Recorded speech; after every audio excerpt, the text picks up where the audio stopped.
Assalamualaikum Puan-Tuan. Saya Safia binti Mahanisam. Dan saya Rahat Radha binti Wata. Kami dari Sungai Li TV. Apakah harapan Tuan untuk sekolah-sekolah yang berada di Sembilan?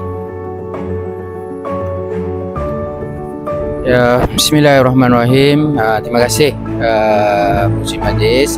Berkenaan dengan harapan sekolah-sekolah untuk menyertai MySLAS ini adalah sangat baik. Jadi penyertaan sekolah-sekolah sebenarnya akan memberi satu impak kepada bukan sahaja kepada pelajar-pelajar tetapi juga kepada masyarakat, komuniti dan juga sudah tentunya negara kita sendirilah. Jadi pendidikan awal tentang alam sekitar ni perlu dimulakan di peringkat sekolah. Jadi pada saya ini satu usaha yang sangat baik dan sangat murni daripada Jabatan Alam Sekitar, dan kalau kita ikut pun ini adalah merupakan kitaran ke-10. Jadi pada hari ini alhamdulillah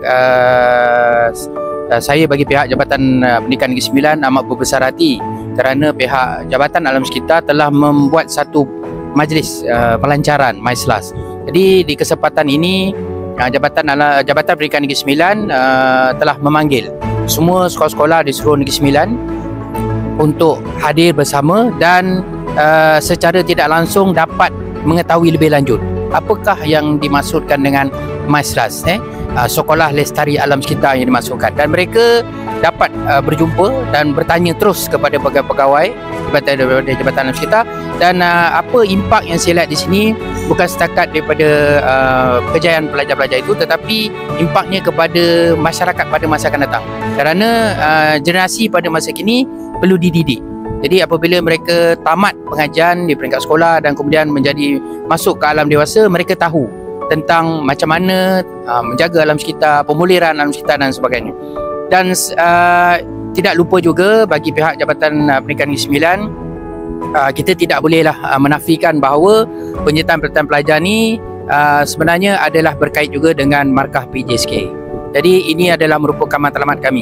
Kita perlu melahirkan insan yang seimbang bukan setakat daripada akademik semata-mata tetapi juga dari segi aktiviti luar, co-curriculum dan sebagainya. Jadi oleh itulah pihak Jabatan Pendidikan Sembilan menyambut usaha baik daripada Jabatan Sekitar ini dan menyokong sepenuhnya.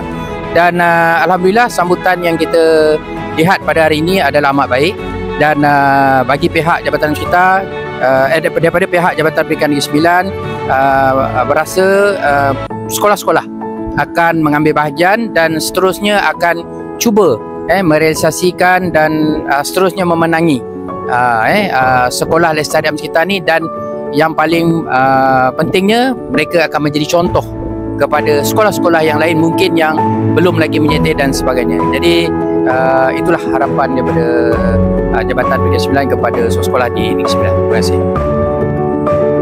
Terima kasih Puan-Tuan.